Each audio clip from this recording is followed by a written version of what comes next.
प्रिय विद्यार्थियों, मैं वीएस सिकरवार नेशनल रैंकर की ओर से आप सभी का हार्दिक स्वागत करता हूं। प्रबंध के जो 3 स्तर होते हैं, उच्च स्तरीय प्रबंध, मध्य स्तरीय प्रबंध और निम्न स्तरीय प्रबंध। निम्न स्तरीय प्रबंध क्या होता है यह हमने पहले देखा है। अब निम्न स्तरीय प्रबंध के क्या कार्य होते हैं। निम्न स्तरीय प्रबंध पर्यवेक्षी या निम्न स्तरीय प्रबंध श्रमिकों के मित्र, दार्शनिक एवं मार्गदर्शक होते हैं। निम्न स्तरीय प्रबंधक को प्रथम पंक्ति के प्रबंधक भी कहा जाता है। इनमें फोरमैन, सुपरवाइजर, विक्रय अधिकारी, लेखा अधिकारी इत्यादि आते हैं। प्रबंध की अंतिम सीढ़ी होने के कारण इनका काम करने वाले जो कर्मचारी से सीधा संबंध होता है और ये इन कर्मचारियों की कार्य प्रणाली के लिए उत्तरदायी होते हैं। इनके अधिकार एवं उत्तरदायित्व सीमित होते हैं। इन्हीं के प्रयासों से उत्पादन की गुणवत्ता को बनाए रखा जाता है।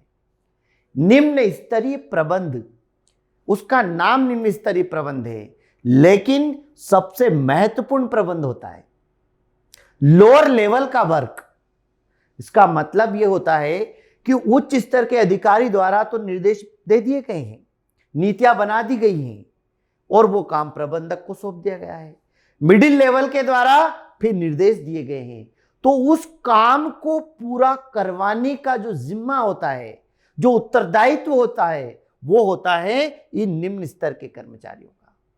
क्योंकि ओवरऑल परफॉर्मेंस तो निम्न स्तर के कर्मचारी को ही करना है, तो सबसे महत्वपूर्ण काम तो इन्हीं का होता है। बस इतना है कि ये जो स्तर के अधिकारी होते हैं, इनको उच्च स्तर के अधिकार नहीं मिलते हैं, पर इनको वो अधिकार मिलते हैं जिससे काम पूरा हो, अच्छी से अच्छी क्वालिटी से उत्पादन हो, क्योंकि यही काम को पूरा करेंगे। इसी से मार्केट में इनका जो है प्रोडक्ट बिकेगा। इन्हीं के काम के बल पर ही संस्था का जो है पूरा रेवेन्यू निर्भर करता है, विक्रय निर्भर करता है। तो कर्मचारी जैसा प्रदर्शन करेंगे, संस्था की जो गुडविल है वो उसी पर निर्भर है। तो जो निम्न स्तर के कर्मचारी है, उनका सबसे पहला काम होता है श्रमिकों की समस्याएं। क्योंकि जो लोअर लेवल के अधिकारी होते हैं, जो फील्ड ऑफिसर्स होते हैं, ये डायरेक्ट कर्मचारियों से संपर्क में रहते हैं, निरंतर कर्मचारियों को मार्गदर्शन करते रहते हैं, उन्हीं के बीच में रहते हैं, वर्कर्स के बीच में रहते हैं। तो उनको जो भी समस्या आती है, उन समस्याओं का हल करने का काम इनको होता है। और समस्या अगर बहुत बड़े लेवल पर है, जो वो हल नहीं कर पा रहे हैं, तो फिर मध्य स्तर तक पहुंचाते हैं। मध्य स्तर तक भी वो कार्य पूरा नहीं होता है, तो फिर उच्च स्तर तक जाया जाता है। तो इनकी समस्याओं को हल करवाने का काम होता है निम्न स्तरीय प्रबंध का। और प्रशिक्षण, एक होता है कार्य पर प्रशिक्षण। कार्य के दौरान जब नए नए कर्मचारी आते हैं, काम करते करते वो सीखते हैं। तो जब वो काम कर रहे होते हैं, किस प्रकार वो काम कर रहे होते हैं, उन्हें कोई समस्या तो नहीं आ रही है, उसके आधार पर काम करना होता है। तो प्रशिक्षण देने का काम निम्न स्तर के अधिकारी का होता है। सुविधाएं देना, इसके द्वारा कार्यस्थल में विभिन्न आवश्यक सुविधाओं की निरंतर उपलब्धता प्रदान की जाती है। फैसिलिटी देना, कर्मचारी काम करने के लिए बैठे हैं, उन्हें जो फैसिलिटी चाहिए वो फैसिलिटी ये निम्न स्तर के अधिकारी उनको उपलब्ध कराते हैं। कार्य को पूरा करना है, तो कार्य को पूरा करने के लिए जो सामग्री चाहिए, जो मटेरियल चाहिए, जो साधन चाहिए, जिसकी वजह से वो काम कर पाए, उन्हें कोई समस्या ना आए, काम का उत्पादन आसानी से होता रहे, तो वो सारी सुविधाएं इस निम्न स्तर के अधिकारी द्वारा कर्मचारी को दी जाती है, ताकि वो आराम से अपना काम कर सके। और सुरक्षा व्यवस्था, इनके द्वारा कार्यस्थल पर श्रमिकों की सुरक्षा व्यवस्था सुनिश्चित की जाती है। कर्मचारी काम कर रहे हैं, तो कार्यस्थल पर कर्मचारियों की सुरक्षा पूरी तरीके से होती है। कहीं ऐसा तो नहीं है कि जो मशीनें, जिस मशीनों में काम कराया जा रहा है कर्मचारियों से, उस मशीन से किसी प्रकार का जो है जान का खतरा तो नहीं है, कोई शारीरिक नुकसान होने वाला तो नहीं है। इन सब चीज़ों को पहले से ध्यान में रखा जाता है। सब श्रमिकों की, काम करने वाले कर्मचारियों की सुरक्षा का पूरा जिम्मेदार, जो पूरा उत्तरदायी इन अधिकारियों का होता है। और पर्यवेक्षण तथा नियंत्रण, इनके द्वारा कर्मचारियों के कार्यों का पर्यवेक्षण मतलब सुपरविजन। सुपरविजन मतलब देखना। जो निम्न स्तर के अधिकारी होते हैं, उनका पूरा काम होता है कि जो कर्मचारी काम कर रहे हैं उसको वॉच करना, बारीकी से देखना, कौन काम कर रहा है, कौन नहीं कर रहा है, किस प्रकार की किस में कमी आ रही है, उसको हाथों हाथ दूर कर दिया जाता है। और कार्य का विभाजन करना, कर्मचारियों को कार्य को बांटना, उनके अनुसार किसको क्या काम देना है, ये सारा काम निम्न स्तरीय प्रबंधक का होता है। और सजेशन, कार्य को श्रेष्ठ ढंग से संपादित करने के लिए अपने अधीनस्थों से सुझाव आमंत्रित करते हैं।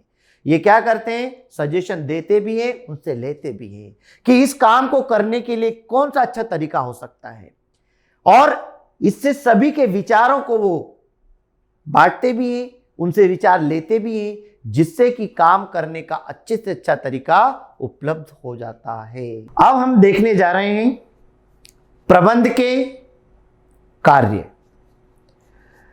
प्रबंध एक ऐसी कला जिसके अंतर्गत हम अन्य व्यक्तियों से व्यवस्थित रूप से काम करवा सकते हैं, साधनों का समुचित प्रयोग कर सकते हैं, और प्रॉपर प्रबंध के अंतर्गत हम कम से कम लागत में अधिक से अधिक उत्पादन कर सकते हैं। प्रबंध के कार्य क्या है? अगर आपको मैनेजमेंट करना है तो प्रबंध के प्रमुख कार्य कौन कौन से हैं? What are the primary functions of management? प्रबंध के प्राथमिक कार्य, हेनरी फेयल ने कहा है कि प्रबंध का अर्थ पूर्व अनुमान तथा योजना बनाना, संगठन करना, आदेश देना, समन्वय करना तथा नियंत्रण करना होता है। इस परिभाषा के अंतर्गत प्रबंध के सारे प्राथमिक कार्य आ गए। पहला, पूर्व अनुमान लगाना, योजना बनाना। प्रबंध का सबसे पहला काम होता है योजना बनाना, मतलब प्लानिंग करना।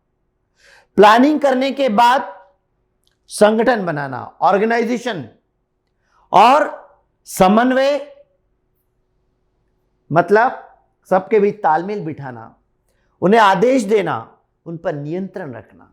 ये सारे प्रबंध के कार्य हैं। अब हम आगे डिटेल में देखते हैं कि प्रबंध के प्राथमिक कार्यों में से पहला कार्य कौन सा है। प्रबंध का पहला कार्य होता है नियोजन, प्लानिंग। किसी भी कार्य को करने से पहले हम एक व्यवस्थित रूपरेखा तैयार करते हैं, एक योजना बनाते हैं, जिससे कि हमें भविष्य में किसी प्रकार की समस्या का सामना नहीं करना पड़े।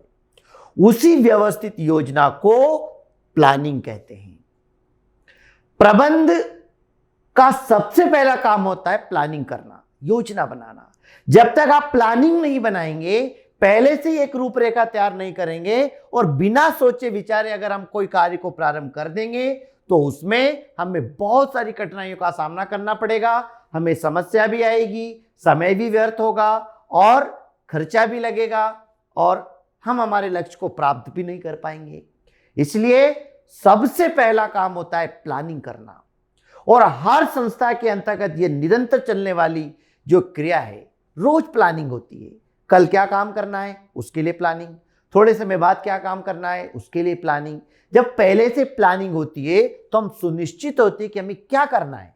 और प्लानिंग का अर्थ ही होता है क्या करना है, कैसे करना है, किसके द्वारा करना है, किस तरीके से करना है।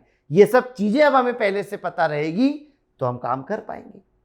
अब मान लीजिए हमने किसी को बुलाया कि चलो आज हमें ये काम करना है, तो सबसे पहला क्वेश्चन यही पूछेंगे व्यक्ति कि भाई क्या करना है, हमें क्या करना है, पहले से निर्धारित कर रखा है। अब क्या करना है, कैसे करना है, ये पहले से निर्धारित कर रखा है। क्यों करना है, पहले से निर्धारित है।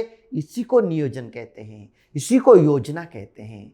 तो प्रबंध का जो पहला कार्य होता है वो है योजना बनाना। कुंटेज और डोनेल ने कहा है कि नियोजन के अभाव में व्यवसाय एक अटकलबाजी के समान है। इसके निर्णय सारहीन, तात्कालिक इच्छाएं मात्र रह जाते हैं। इच्छा तो हमारी बहुत है उस काम को करने के लिए। इच्छा मतलब वो लक्ष्य आप प्राप्त करना चाहते हैं, लेकिन उसके पहले काम करना पड़ेगा, और काम करने से पहले आपको व्यवस्थित रूपरेखा बनाना पड़ेगी। और जो रूपरेखा बनाओगे उसी को नियोजन कहते हैं, उसी को योजना कहते हैं। यह प्रबंध का सबसे पहला कार्य है जिस पर उसकी सफलता निर्भर करती है। दूसरा कार्य होता है संगठन। संगठन से तात्पर्य निर्धारित करना है कि किसी उद्देश्य या योजना को प्राप्त करने के लिए क्या क्या क्रियाएं करना आवश्यक है, और इन क्रियाओं को ऐसी श्रेणियों में बांटना है जिन्हें अलग अलग व्यक्तियों को सौंपा जा सके। अर्थात आपने योजना बना ली, योजना के साथ आपको ग्रुप की जरूरत होगी। आप अकेले कैसे काम कर पाएंगे? प्रबंध होता ही मिलजुल कर सामूहिक प्रयास करना। तो किसी निश्चित उद्देश्य की प्राप्ति के लिए लोगों का मिलजुल करके जो काम करना होता है उसे ही संगठन कहते हैं। किसी निश्चित उद्देश्य की प्राप्ति के लिए मिलजुल कर सामूहिक रूप से जो प्रयास होते हैं उसे संगठन कहते हैं। संगठन लोगों का एक समूह जो मिलजुल कर निर्धारित उद्देश्यों की पूर्ति के लिए काम कर रहा होता है, वो समूह को संगठन कहते हैं। संगठन के अंतर्गत काम बांट दिया जाता है। संगठन के अंतर्गत योग्य व्यक्तियों को उसके अनुसार काम दिया जाता है। कार्य का भार कम हो जाता है। हर व्यक्ति अपने काम में एक्सपर्ट हो जाता है। किसको क्या काम देना है, कैसे करना है, ये संगठन के अंतर्गत निर्धारित कर दिया जाता है। तो प्रबंध का दूसरा काम होता है संगठन।